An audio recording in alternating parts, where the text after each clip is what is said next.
Rheumatoid arthritis को लेके समाज में बहुत सारा डर है। बहुत पेशेंट्स को लगता है कि रुमेटॉइड आर्थराइटिस के पेशेंट्स कभी भी ठीक नहीं हो सकते।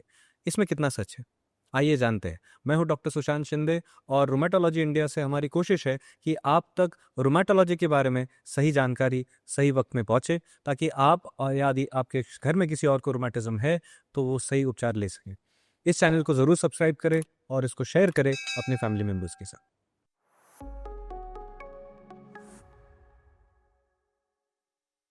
देखिए, रुमेटॉइड आर्थराइटिस एक क्रॉनिक इन्फ्लेमेटरी आर्थराइटिस है। इन्फ्लेमेटरी आर्थराइटिस का मतलब इस बीमारी में शरीर में अलग अलग हिस्सों में ऑटो इम्यूनिटी की वजह से जख्म हो रही। ऑटो इम्यूनिटी का मतलब शरीर खुद ही ये कर रहा है। ऑटो इम्यूनिटी के बारे में आपको एक और वीडियो जरूर मिलेगा, वॉच दैट वीडियो, बिकॉज आपको एक आइडिया मिल जाएगी कि ऑटो इम्यूनिटी होती क्या है। अब रुमेटॉइड आर्थराइटिस ऑटो इम्यून बीमारियों में से one of the leading auto immune disorder है, जिसमें शरीर खुद ही ऐसी कुछ चीजें बना रहा है जो जॉइंट्स में जाके इन्फ्लेमेशन करके दर्द दे रहा है। बहुत पेशेंट्स के जो लक्षण है वो आर्थराइटिस के मतलब जॉइंट पेन के होते हैं। बट ये समझना जरूरी है कि रुमेटॉइड आर्थराइटिस सिर्फ जॉइंट की बीमारी नहीं। पेशेंट्स को जॉइंट्स के अलावा अदर एरियाज में भी इन्फ्लेमेशन हो सकता है, जैसे कि आंखों में। अगर आंखों में इन्फ्लेमेशन हो तो उसके वजह से आंखें ड्राई हो जाना, सूख जाना और उसमें चिड़चिड़ापन लगना। साथ ही साथ पेशेंट्स को लंग में इन्वॉल्वमेंट कुछ लोगों में देखी जाती है, जिसकी वजह से ILD या इंटरस्टिशियल लंग डिसीज होना। कुछ लोगों को स्किन में नोड्यूल्स बन सकते हैं, गांठें बन सकती है, जिसको रुमेटॉइड और नोड्यूल्स कहा जाता है। अब यदि किसी को रुमेटॉइड आर्थराइटिस है तो ये इन्फ्लेमेटरी बीमारी है और इन्फ्लेमेशन को रोका जा सकता है।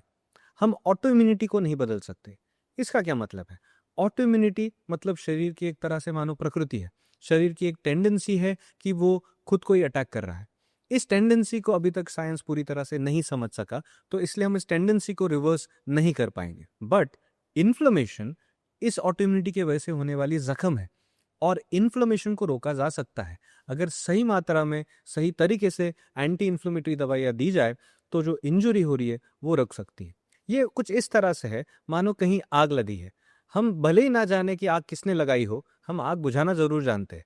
ये कुछ उसी तरह है कि ऑटो इम्यूनिटी क्यों हुई नहीं पता, बट इन्फ्लेमेशन को रोक सकते हैं क्या? हाँ, वो किया जा सकता है। तो ये कैसे किया जाए? सबसे पहला तो है डायग्नोसिस। ये डायग्नोसिस सही होना कि रुमेटॉइड आर्थराइटिस ही है ना, या दूसरी कोई बीमारी तो नहीं, ये डायग्नोसिस सही होना ये रुमेटोलॉजिस्ट का काम है। एक बार डायग्नोसिस बन जाए तो अलग अलग टाइप की ट्रीटमेंट्स आज अवेलेबल है, जिसमें कुछ लाइफस्टाइल चेंजेस है और कुछ दवाइयाँ है जो आपको हेल्प कर सकती है। रुमेटॉइड आर्थराइटिस में जो लाइफस्टाइल चेंज जरूरी है वो है, सबसे जरूरी, स्ट्रेस कम करे। 2, स्मोकिंग या स्मोक एक्सपोजर हो तो उसे पूरी तरह से रोके। 3, नींद पूरी होनी चाहिए और सही होनी चाहिए। क्या खाने की वजह से रुमेटॉइड आर्थराइटिस हुआ है? इसका साइंस में कोई ठोस सबूत नहीं है। हाँ, कुछ लोगों को लगता है कि उन्होंने कुछ खाने से तकलीफ बढ़ती है। अगर मेरे पेशेंट ऐसा कहे तो मैं उन्हें कहता हूं कि आपको अगर खुद को एक्सपीरियंस हुआ है कि मुझे XYZ चीज़ खाने से तकलीफ होती है, आप उसे अवॉइड करें। बट जो चीज़ आपको तकलीफ कर रही है, हो सकता है मेरे नेक्स्ट पेशेंट को वो तकलीफ ना ही दे।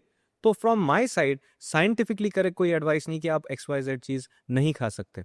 मैं नहीं कहूंगा कि खट्टा खाने से तकलीफ हुई है। मैं नहीं कहूंगा कि नॉनवेज खाने से तकलीफ हुई है। मैं नहीं कहूंगा कि आप कुछ ना खाएं। हाँ, हेल्दी लाइफस्टाइल के लिए खाने में नमक कम हो, खाने में तली हुई चीज़ें कम हो, खाने में स्वीट आइटम्स कम हो, मैदा कम हो, ये हेल्दी लिविंग आपके लिए भी है। Regular exercise as tolerated help करेगा।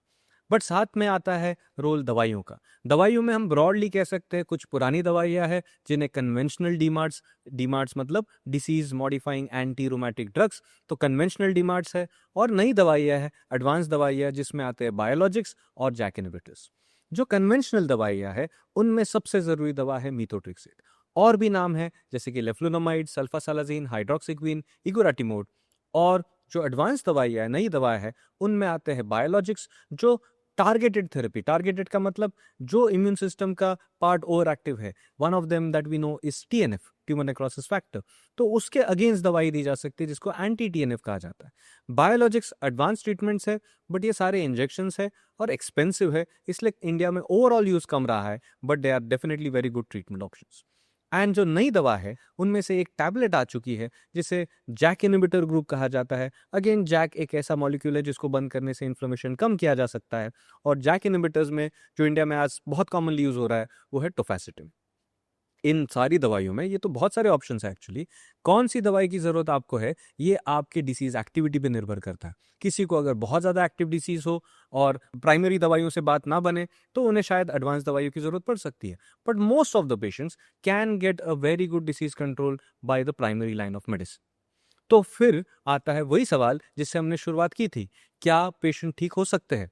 मेरा जवाब है, अगर आप मुझे हिंदी में पूछो कि क्या पेशेंट ठीक हो सकते हैं, आंसर इज यस। मतलब पेशेंट का तकलीफ बंद हो सकता है, पेशेंट के जोड़ों में जो स्वेलिंग है वो रुक सकती है, ईएसआर सीआरपी जैसे टेस्ट जो बढ़े हुए हैं वो नॉर्मलाइज हो सकते हैं। और जब ये सब होता है तो हम शब्द यूज करते हैं, टेक्निकल शब्द, अब रेमिशन। तो हाँ, रेमिशन पॉसिबल है, बट अगर आपका ठीक हो सकते हैं का मतलब था क्या क्योर है, तो उसका आंसर है नहीं। मतलब मैं ऑटो इम्यूनिटी को नहीं बदल पा रहा हूं, इसलिए मैं क्लेम नहीं कर सकता कि हम आपको क्योर कर सके। बट यस, तो क्या इसका मतलब हम सिर्फ बीमारी को दबा के रख रहे हैं? बहुत बार ये भ्रम होता है, ऐसा नहीं है। हम बीमारी को दबा के या छुपा के नहीं रख रहे, बट ऑटो इम्यूनिटी से होने वाले जख्म को, इंजरी को रोक रहे। ये बहुत इंपॉर्टेंट है ताकि किसी ऑर्गन को डैमेज ना हो। मैं एक एग्जाम्पल लेने वाला हूं ताकि ये बात और थोड़ी क्लियर हो, बिकॉज बहुत लोग इसका गलत इंटरप्रिटेशन करके अपना ही नुकसान कर लेते। आई एम श्योर आपके फैमिली में, नहीं तो आपके दोस्तों में, नहीं तो आपके जान पहचान में ऐसे लोग हैं जिन्हें कभी ना कभी अनफॉर्चुनेटली हार्ट अटैक हुआ है। अगर किसी को हार्ट अटैक हुआ है और उसके बाद डॉक्टर ने ट्रीटमेंट दी, तो क्या हार्ट अटैक को क्योर किया या ट्रीट किया? आंसर इज ट्रीटमेंट दी गई। और हार्ट अटैक की ट्रीटमेंट देने के बाद हमने जो आगे दवाइयाँ दी, उसने उस पेशेंट को आगे आने वाली दोबारा हार्ट अटैक होने की रिस्क और लाइफ को जो रिस्क है वो रिस्क कम कर दी। दिस इज सक्सेसफुल ट्रीटमेंट और आज समाज इसे मानता है। आप शायद ही किसी को देखोगे जिसे हार्ट अटैक हुआ है और घर वालों ने कहा भाई दवाई मत लो, इससे तो सिर्फ छुपाया जा रहा है या दबाया जा रहा है हार्ट अटैक को। नहीं, हम ट्रीट कर रहे हैं, सक्सेसफुल ट्रीटमेंट दे रहे हैं और उस सक्सेसफुल ट्रीटमेंट के बाद बहुत अच्छे रिजल्ट्स डिलीवर कर रहे हैं। बट उसे भी हम क्योर नहीं कह सकते, बिकॉज क्योर ये शब्द सिर्फ कुछ महीनों में, जैसे कि इन्फेक्शंस में यूज किया जा सकता है। उसी तरह रुमेटॉइड आर्थराइटिस को भी बहुत अच्छी ट्रीटमेंट अवेलेबल है, आगे आने वाली रिस्क कम की जा सकती है, आपको होने वाला नुकसान रोका जा सकता है। बट हम शब्द क्योर नहीं यूज करेंगे, हम शब्द इस्तेमाल करेंगे कि लो डिसीज एक्टिविटी या रेमिशन आज पॉसिबल है। आई होप इससे जो आपके सवाल है वो आंसर हो रहे हैं और आप इस चीज को सही डायरेक्शन में देखें कि साइंस बहुत रैपिडली तरक्की कर रहा है, बहुत सारे नए ट्रीटमेंट ऑप्शंस आ रहे हैं और rheumatism in general and rheumatoid arthritis in specific आज अच्छे ट्रीटमेंट ऑप्शंस अवेलेबल है।